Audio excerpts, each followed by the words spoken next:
Anda ingin mudik? Mungkin menggunakan kapal laut, pesawat terbang, bis, ataupun kereta api. Kita akan bahas sebentar lagi. Seperti biasa, akan banyak kejutan di channel ini dan Anda tidak kepikiran. Tonton sampai tuntas.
Assalamualaikum warahmatullahi wabarakatuh.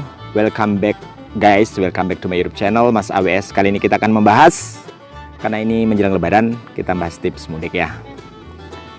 Jadi gini, seperti ciri khas beberapa video di channel kami, ada sesuatu yang saya yakin Anda tidak kepikiran.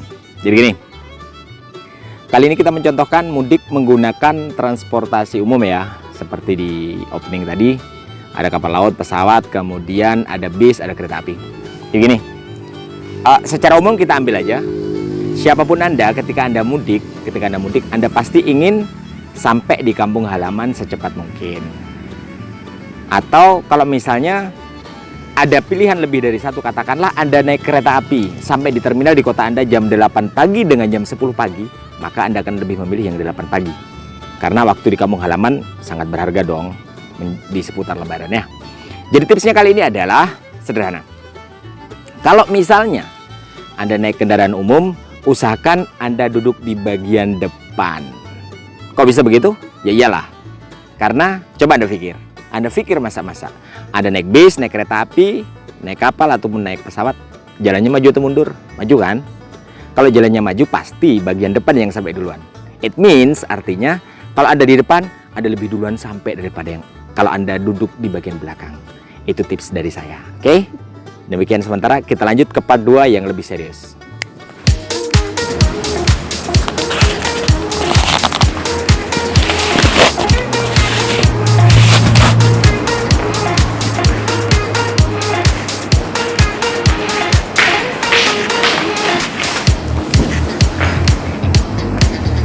Di part 2 ini kita akan bahas sesuatu yang lebih serius tentang mudik. Seperti biasa, di video-video di channel Mas AWS sebelumnya, saya ingin mengajak alur berpikir Anda lebih dalam. Tahukah Anda atau kita semua bahwa mudik adalah kebiasaan, budaya, dan tradisi khas dari bangsa kita, bangsa Indonesia. Dan mudik yang sering kita artikan sebagai pulang kampung di seputar lebaran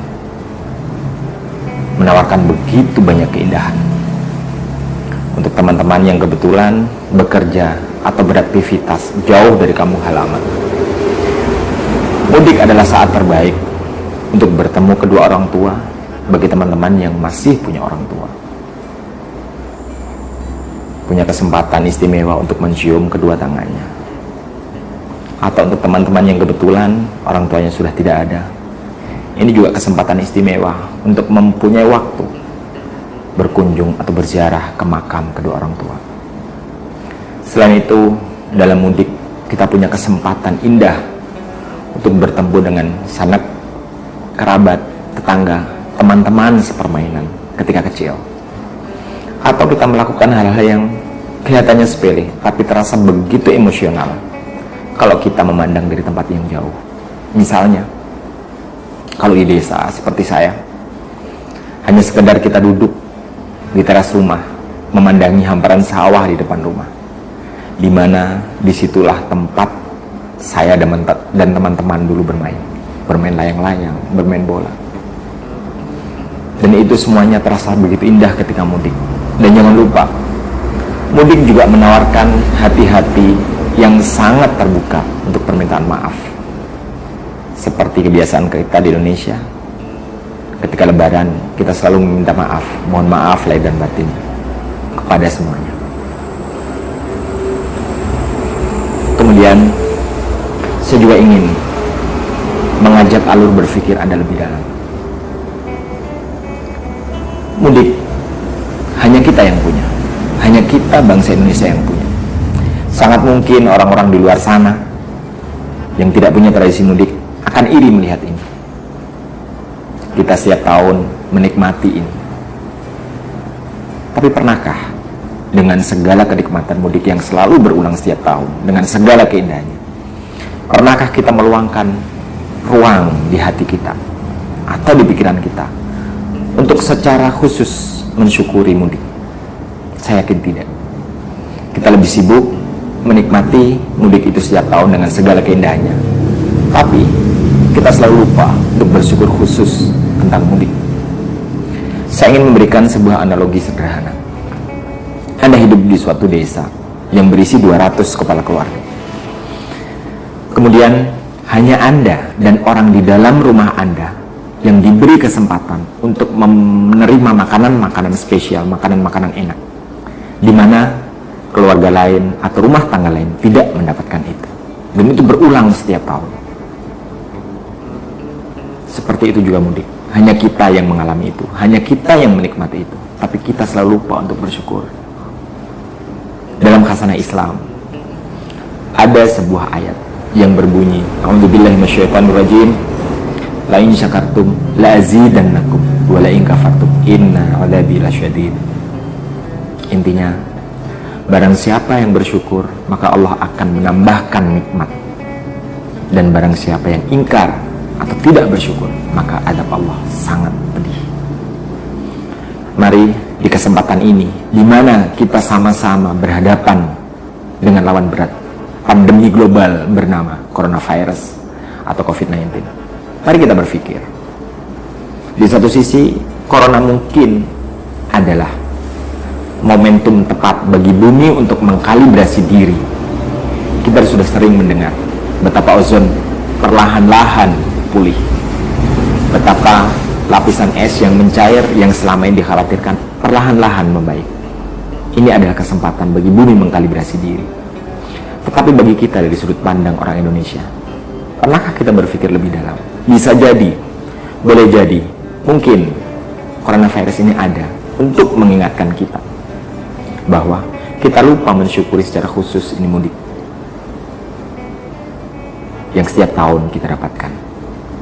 Mudah-mudahan di fase ini, ketika kita kehilangan mudik seperti biasanya, kita menjadi orang yang jauh lebih bersyukur. Karena seperti yang sering dikatakan orang, ketika sesuatu yang hilang, kita baru sadar betapa berartinya hal itu. Mari kita sama-sama bersyukur di pandemi global ini tentang mudik yang selama ini kita nikmati. Tapi jangan lupa, anjuran-anjuran pemerintah harus kita lakukan. Kalau memang pemerintah membatasi atau melarang mudik, alangkah baiknya jangan bermudik. Tetapi jika Anda mudik, saya ingin mengajak sama-sama mensyukuri mudik, mensyukuri Indonesia, dan banyak berdoa serta bersyukur. Mari kita syukuri telah dilahirkan di bumi pertiwi tercinta. Dan kemudian, mari kita sama-sama menjaga keindonesiaan kita. Dan jangan lupa untuk selalu bersyukur dan banyak berdoa untuk Indonesia tercinta. Sebagai penutup video singkat ini, saya ingin membawa sebuah kisah ilustratif. Ketika seseorang membelikan kita sebuah jam tangan, setiap kali kita memandang jam tangan tersebut, kita mungkin ingat orang yang membelikan jam tangan. Tapi pada saat yang sama, kita lupa Tuhan yang memberi kita tangan. Semoga bermanfaat. Terima kasih telah menonton sampai tuntas. Jika menurut Anda video ini bagus, silahkan di-like. Jika menurut Anda pantas untuk dibagi, silahkan di-share ke teman-teman yang lain. Dan jika menurut Anda channel ini pantas di-subscribe, silahkan di-subscribe. Salam logika, salam alur berpikir, salam Mas Awes. Assalamualaikum warahmatullahi wabarakatuh.